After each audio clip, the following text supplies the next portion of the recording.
Nós teremos uma tela interativa para analisar essa provável escalação do Inter e até já aviso vocês que vocês podem mudar em alguma projeção ali, mas o que a gente tem é dessa provável formação do Inter. Vou começar por ti, Vini. O que tu acha dessa escalação, esse provável Inter?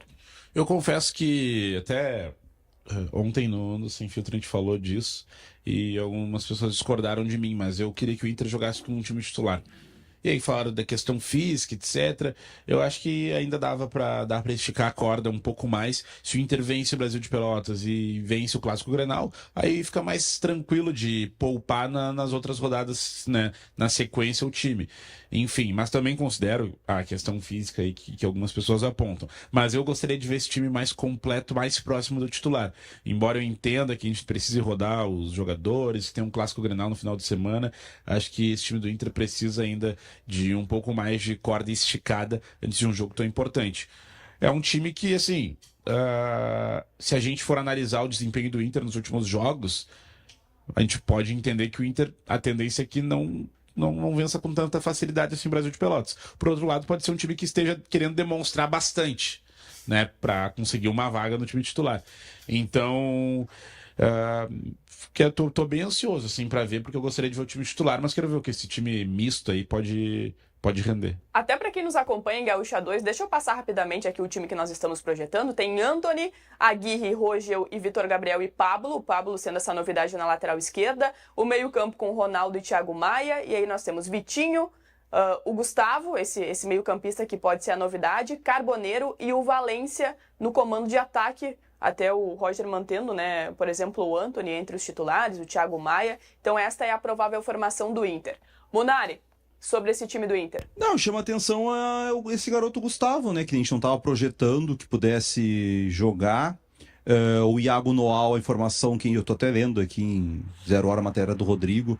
O Inter entende que ele tem que fazer. Que fez Ele fez um trabalho, né? Especial de reforço, mas assim, o Iago ficou fora da Copa São Paulo no começo do ano, porque era uma ideia do Inter já utilizá-lo no elenco principal para começar o gauchão. Aí Isso. Tá, a gente tem um tópico sobre esse assunto específico do Iago Noal, tá? Só pra não esgotar tudo aqui agora. Mas isso, não, mas vamos, porque tem que falar, por exemplo, do que aconteceu ontem, que teve a participação do jogador do Inter bem lá na seleção, né? O Gustavo Prado? Isso. E eu acho que ele vai agregar esse grupo aí. Ele jogou, mas ele jogou Ele vai agregar. Ele jogou ontem bem na do Carboneiro. Aberto pela esquerda, é mais aberto um. pela esquerda, e o Nathan Fernandes jogou aberto pela direita, e o melhor jogador em campo foi o lateral direito, Igor Serrote. Jogou muito o Igor Serrote ontem.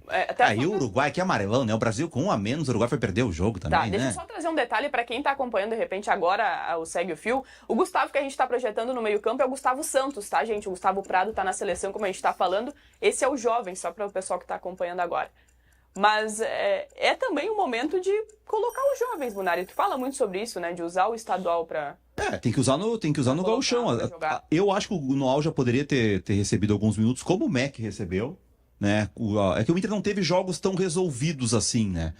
O Inter não teve uma vantagem longa. O Mac jogou 6 ou 7 partidas em São Paulo. Esse Iago Noal não tá jogando a dele. Qual foi o último jogo dele? A decisão foi do Inter. Mas é que a avaliação do Inter é que ele é muito franzino. Tá, mas por que ele não foi jogar em São Paulo? Se ele é franzino pra jogar com os adultos, ele tinha que jogar com a Copa São Paulo. Tá errado. Eu também acho, mas essa é a avaliação da comissão técnica. Mas aí nós vamos ter que começar a achar que nem tudo que a comissão técnica faz tá certo, né? Porque o Iago Noal já treinava com os profissionais desde a época do Cudê, chegou a treinar, não foi novidade. Então passou o ano passado inteiro e ele chegou a treinar alguns momentos. Aí em dezembro se define o seguinte, não, ele não vai pra Copa São Paulo porque ele vai treinar com os profissionais.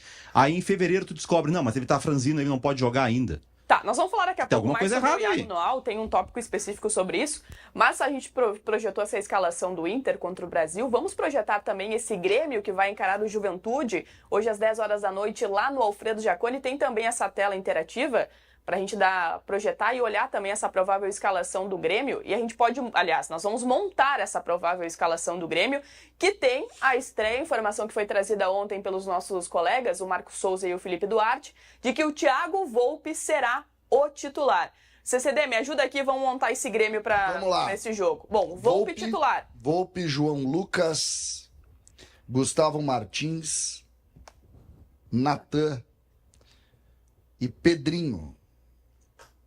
Tu acha que joga o Pedrinho ou o Vieri Eu acho que poderia joga o Pedrinho, ganhar mais chance? mas em razão da dificuldade.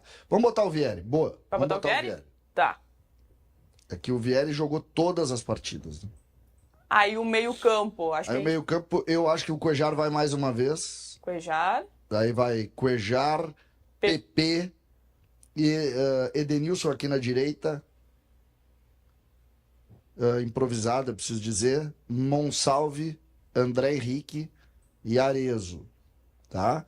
Sem o Aravena. Sem o Aravena nesse momento, tá? Por que que eu acho que vai isso? Porque ele, dentro do plano dele, é botar minutos para todo mundo jogar. O jogo é mais difícil e tal. Quem pode jogar aí? O Dodi tem 2 amarelos, tá? Por isso é que eu tô colocando o Cuejar. Não vejo o Dodi sendo... vendo ele necessário, assim, para jogar e tal. Pensando em tirar um pouco... uma das grandes preocupações desse time é o PP, que não se enquadrou muito no modelo de trabalho do treinador. É muito disperso para jogar. Então, se o PP não enquadrar, ou talvez ele coloque o PP por dentro mesmo e volte com o Edenilson como segundo volante, aí ele poderia botar o Aravena ou até mesmo o Pavon jogando aberto pelo lado direito. Isso pode acontecer. Mas improvável é botar o Mac na do Edenilson, o Edenilson passando para a do Cuejar, e aí a gente tem o Grêmio que normalmente joga. Eu tenho muita curiosidade do jogo hoje, porque esses jogadores aí, eles são reservas hoje, e eles vão jogar leve contra uma equipe que é de Série A, que fez enfrentamento com o Inter aqui, perde o jogo num pênalti absurdo cometido pelo zagueiro, então ganhou todos os outros jogos. Então é um jogo difícil na casa do adversário. Eu tô curioso. Eu acredito muito no trabalho do Quinteiros e acredito muito no trabalho que o Grêmio tá realizando. Então eu acho que o Grêmio ganha o jogo mesmo com esse time aí. É? Eu acho que o Grêmio ganha o jogo mesmo com esse time, exatamente porque eu acredito muito no trabalho que está sendo realizado dentro da arena. Mas eu acho que é um jogo muito complicado. Muito. Muito. Até É o jogo mais difícil, porque se tu pensar o jogo contra o Inter, que é um jogo igual, de tamanho igual, tu tem a tua casa a teu favor, né? Tu joga dentro da tua casa, que a gente sabe que sempre... time titular. Time titular. Então tu tem outro. Esse não, esse tu tá jogando com reservas, tu tá tratando o jogo como parte da tua preparação e jogando contra uma equipe que tá ganhando todo mundo. E agora é a chance também do Juventude provar que não é uma filial, né, gente? Acho que esse jogo é o que define. Alô, Carol Freitas, vai de novo. Não, Carol Freitas nos vendo agora. É que vai. assim, eu sei que incomoda muito essa historinha pro torcedor do Juventude, que o Juventude é uma filial do Grêmio na Serra Gaúcha. Isso não é legal. Eu não gostaria de escutar isso do meu clube. Então, tá na hora do Juventude também fazer o crime no Grêmio, né? Vai lá, vence essa partidinha. O Grêmio tá muito... Eles estão muito tranquilos, né? O Grêmio tem que jogar com os reservas no Jacone. O Juventude na primeira divisão do Campeonato Brasileiro. Exatamente como o Inter fez no ano passado. Mas o Inter venceu e o Inter estava Isso, muito folgado, né? Isso, e o Inter venceu o Juventude com os reservas. Pra tu ver. Depois, né? Pra depois tu ver o que aconteceu, né? Depois tu vê. Aquela derrota custou 2 eliminações do Inter. É pra tu ver que não é bem por aí, né? Que nem sabe a história do Inter que entrou o cara no... O cara entrou no velório, assim, e aí tava o cara deitado. Ué, o que aconteceu? Ninguém entendeu a morte dele. Não fumava, não bebia, ficava em casa, era um cara de família. E aí o cara olha pra tu ver que não é bem por aí, né? Pra tu ver que não. Isso aí me lembrou agora, sempre que fala enterro. Lá veio. Que fala enterro, eu me lembro de um amigo meu, meio grosso. Senta aqui, lá vem a história. Meio grosso. E aí teve um falecimento de um amigo comum, né? E ele disse, eu tenho muito nervosismo falar com a viúva. E o que eu faço? Chega lá, estica a mão, diz, meus sentimentos. Meus sentimentos. Só isso, segue. Meus sentimentos. E ele não conseguiu, ele esqueceu na hora, estica a mão e diz, meus parabéns tristes. Tá, depois dessa nós vamos seguir o programa, né?